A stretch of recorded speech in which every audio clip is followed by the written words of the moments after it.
भावांनो, भारत हा देश विविध धर्म, पंथ, श्रद्धा आणि संस्कृतीचा देश आहे. इथे प्रत्येक व्यक्तीला आपल्या श्रद्धेनुसार जगण्याचं स्वातंत्र्य दिलं आहे. हेच स्वातंत्र्य आपल्याला कलम 25 अंतर्गत भेटतं. कलम 25 सांगते की प्रत्येक नागरिकाला आपला धर्म मानण्याचा, पाळण्याचा आणि प्रचार करण्याचा स्वातंत्र्य हक्क आहे. हा हक्क सर्व नागरिकांना समानपणे लागू होतो.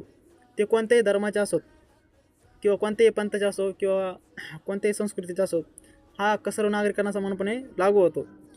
धर्म मानणं म्हणजे स्वतःचा धर्म स्वीकारणे, देवदेवतावर श्रद्धा ठेवणे, पूजा करणे, प्रार्थना करणे, नमाज पाळणे, भजन कीर्तन करणे किंवा धार्मिक विधी पार पाडणे, हे सर्व करण्यास स्वातंत्र्य भारतीय संविधानात येते.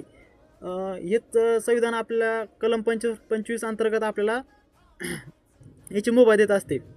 कलम 25 आपल्याला शिकवतो की धर्म हा वैयक्तिक असतो, पण देश हा सर्वांचाच असतो. म्हणजेच एकमेकांच्या थोडक्यात सांगायचं झालं तर एकमेकांचा धर्मांचा सन्मान ठेवणं हेच खऱ्या लोकशाहीचं आणि संविधानाचं सौंदर्य आहे.